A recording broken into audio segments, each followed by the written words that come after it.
My name's Ewoud DeGroot and I'm born in Alkmaar, that's the Netherlands, in 1969.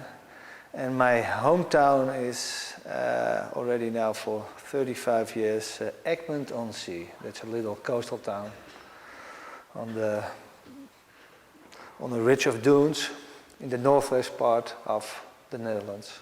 Well, as a kid we had in the Netherlands Rien Poortvliet, and he was a very good craftsman or draftsman, and he was very important for the Dutch wildlife art scene.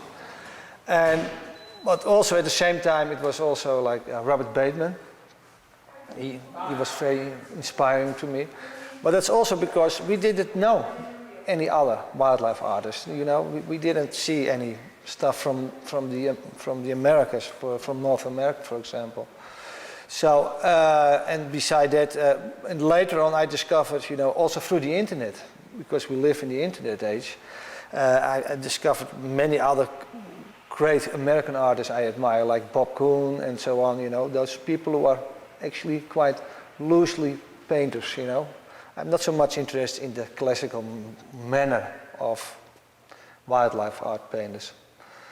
So, well, that's, yeah, well, and beside that, you know, I'm always also very much interested in certain abstract art because of the structures you can create, painterly structures you can create through the, by just looking at it, of course. I've always been fascinated as a boy with birds, but in wildlife in general, you know. As a boy, I also had an air gun, and we had a fishing rod, and we used to collect stuff, you know, but always a big interest in nature and nature history and, well, the whole deal, actually.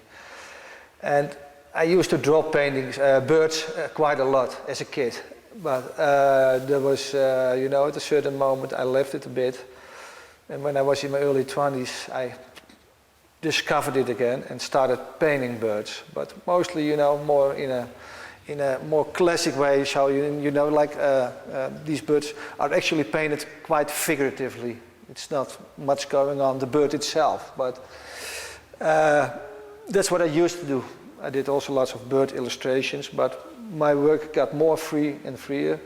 So, and then I started to experiment with the backgrounds, and that's what I mainly do the last 3-4 years, and that's make interesting abstract backgrounds and make the animal, the subject, always more realistic, figurative, because I don't consider myself as a realistic painter, but figurative. And figurative means it looks like something, but it is not 100% the whole deal. But because the backgrounds are so abstract and the birds are more figurative, you get some kind of contrast, some kind of complementary contrast also. Because through the abstract background, the figurative birds becomes more realistic, figurative, and vice versa, because if the bird is figurative, the abstract background becomes more abstract. And then there comes some kind of tension, and that plays with each other, you know? And that's where I'm interested in with my paintings. I used to be a landscape painter. I've been painting lots of seascapes from the northern shores in Holland, in the Netherlands. There we have the Boddensee, that's a huge tidal flat, mud flat and sand system with sand dunes. So that's very flat, extremely flat, and with huge skies also above it. And that's so interesting. You have always this big sky above here in Montana, let's say this area of the West, and that reminds me actually of what we have in Holland, especially when I used to paint landscapes over there. I always used very low horizon with big clouds parts, you know, big skies above it. So there's also a connection. That's what I think, between a prairie with a big sky and the Dutch Boddensee also with the same big sky. I find it a fascinating place to be, you know, like this whole western area, you know. I visited Jackson Hole in 2006 for my first time, and it was like, you know, it was also really like cowboy movies. like we've seen in Europe on television.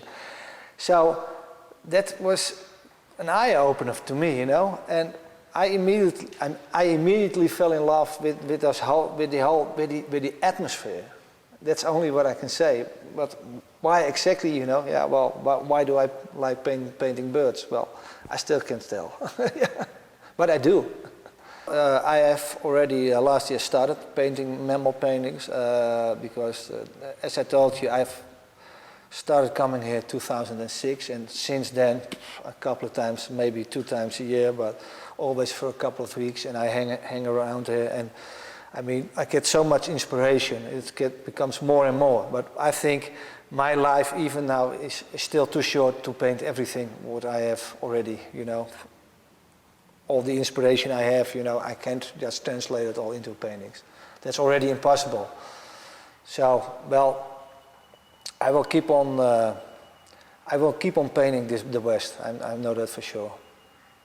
Especially moose. I mean, they're so sculptural. I mean, those shapes and forms, they're, in my point of view, much more interesting than, for example, a mule deer. Although I like mule deer, you know, I like them all. It's not about that, but I don't think I would paint a mule deer not soon, maybe in the future sometime. But I like moose and the sculptural also of a head and the horns or antlers you call them of pronghorn. I mean that's such a special animal. I mean, so that and it also differs very much from what we have in Europe. You know, okay, we have moose and we have mule deer, and they're very similar, like roe deer, but it's also roe deer is also an animal I won't paint at home because it's overdone already so much. And it's the same with you also have the bald eagle. I won't paint a bald eagle because it's overdone so much already, you know. You can't put anything extra to it anymore. Wolves are already extinct in the Netherlands at least 400 years, I think. And now there are coming back a few wolf packs from Poland and Germany, and they shift a little bit towards the Dutch border also. But even in Germany there may be 10 wolves, let's say. But now, last week there was one wolf who crossed the border or somehow, because bird watchers, spotters, you know, with those big telescope, they made some good pictures of it. So everybody knew for sure, you know, that's a wolf and not some kind of a dog or some kind of inbreed thing. So, well, that's very exciting, you know, because we're not anymore used to these big game, big mammals.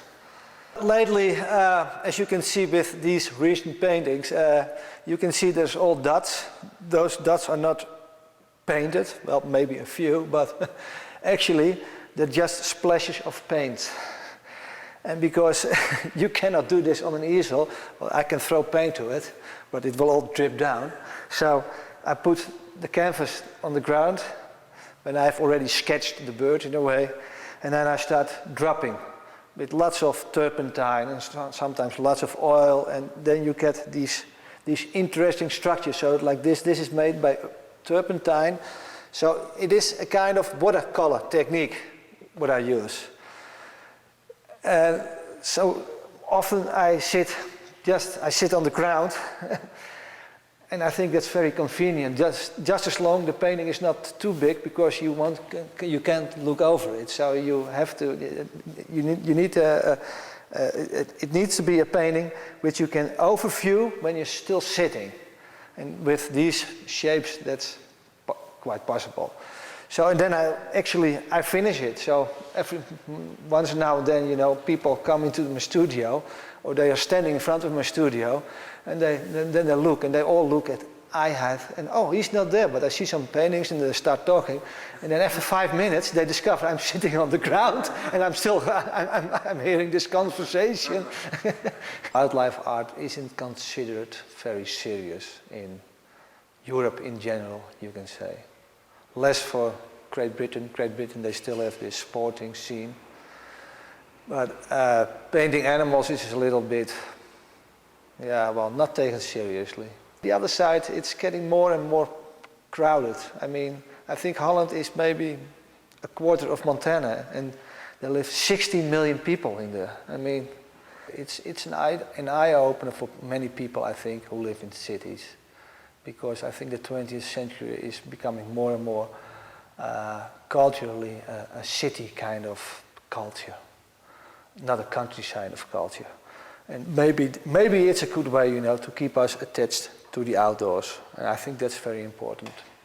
It's any kind of subject can be interesting, you know, to make art of. I mean, so why not wildlife art? Because that's one of our most important things. After all, we're just a few animals in between other animals, you know. We're just part of this ecosystem. But we have lost this, I think, already a couple hundred years ago. Just a painter from the Netherlands, I think. I'm very down to earth.